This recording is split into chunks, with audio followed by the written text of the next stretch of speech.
Shalom sahabatku yang terkasih dan sehati dalam Yesus Kristus. Jumpa lagi kita pada kesempatan kali ini. Mari kita siapkan diri dan hati kita untuk menjadikannya layak menyambut Tuhan. Supaya kita bisa menjadi garam dan terang dalam kehidupan ini. Tentunya dengan bersama kita resapi Renungan Sabda Pendalaman Iman presented by BPK PKK KAJ. Shalom saudara-saudariku terkasih dalam Kristus Yesus.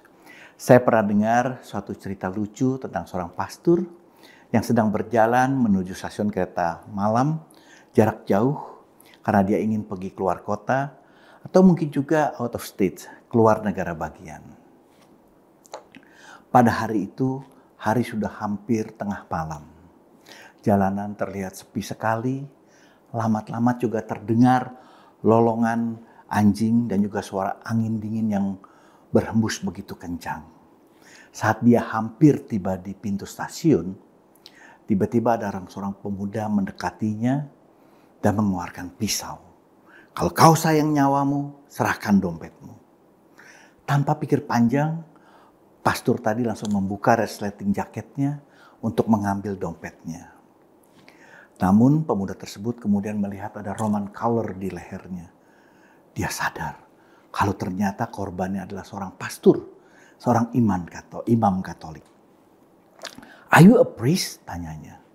Setelah pastor itu membenarkan, dia langsung minta maaf karena sudah berbuat yang tidak baik. I'm sorry, Father. I really don't know that you are a priest. Sambil dia langsung mau ambil ancang-ancang untuk pergi dari situ, meninggalkan pastor tersebut. Dalam kaget, heran, dan kasihannya, pastor tadi memanggil. Kemudian menyerahkan hamburgernya yang tadi dia beli rencana untuk makan di kereta.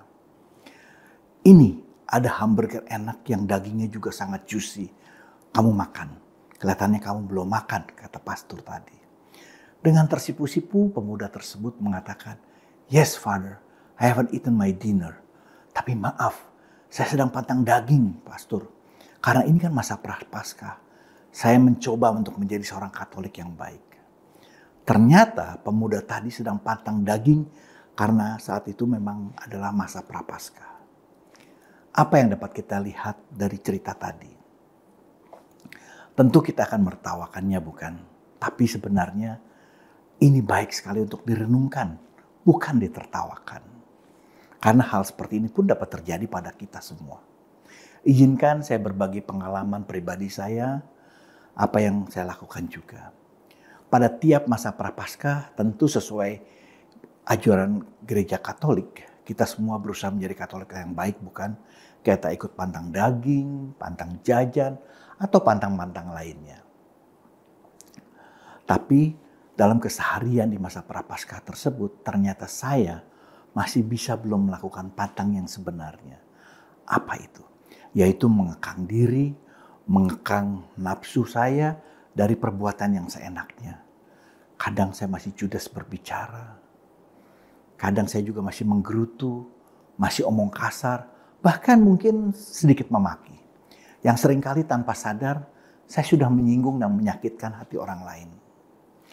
Kadang saya merasa Yesus sendiri menengok ke saya.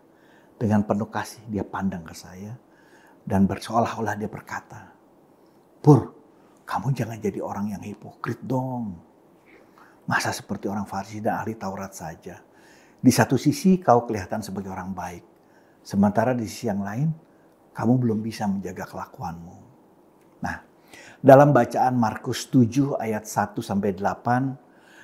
14-15 juga 21-23 yang kita dengar tadi, ada serombongan orang Farisi dan ahli Taurat menemui Yesus. Dan dikatakan dia melihat beberapa murid Yesus makan dengan tangan yang najis. Karena tangannya belum dibasuh. Di mana ya itu ditabuhkan karena menurut adat istiadat orang Yahudi, mereka harus makan dengan tangan bersih dan mereka juga punya banyak lagi warisan tentang bebersih.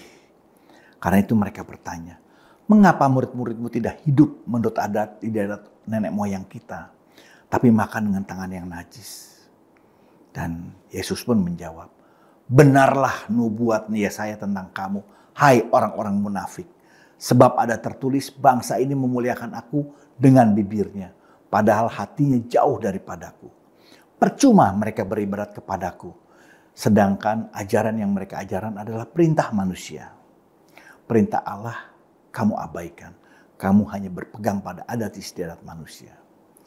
Rasanya ya hal ini seperti yang saya alami tadi. Kadang kita lebih mementingkan hal-hal yang lahiriah, hal-hal yang ritual, hal-hal yang rutin di atas ajaran Allah dan hukum cinta kasihnya. Bahkan seringkali kita mementingkan hal-hal lahiriah di atas kemurnian, kebenaran dalam hati kita. Padahal sangatlah penting bagi kita untuk bisa menjaga hati. Seperti yang Yesus katakan, apapun yang dari luar yang masuk ke dalam tidak dapat menajiskan. Tapi apa yang keluar dari seseorang itulah yang menajiskannya. Karena dalam diri kita timbul segala niat, segala pikiran jahat, percabulan, pencurian, pembunuhan, perzinahan, keserakahan, iri hati, hujat, kesombongan, dan seterusnya. Semua itu hal-hal jahat timbul dari dalam hati yang menajiskan orang. Juga kita lihat dalam bacaan kedua tadi, Santo Yakobus meminta kita untuk menjadi pelaku firman. Bukan hanya untuk mendengarkannya saja. Bukan hanya mendengarkan firman, tapi setelah mendengarnya, kita pun harus melakukannya. Memurnikan hati bukan membersihkan anggota tubuh dengan air saja.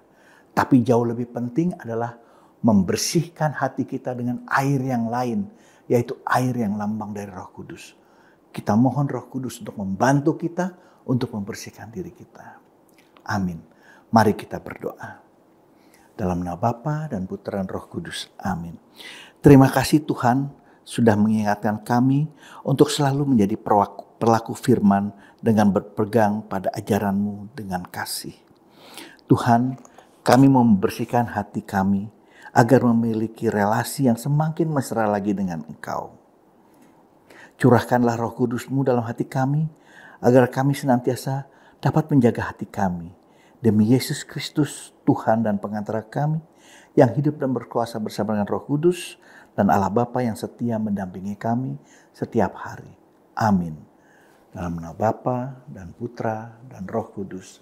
Amin.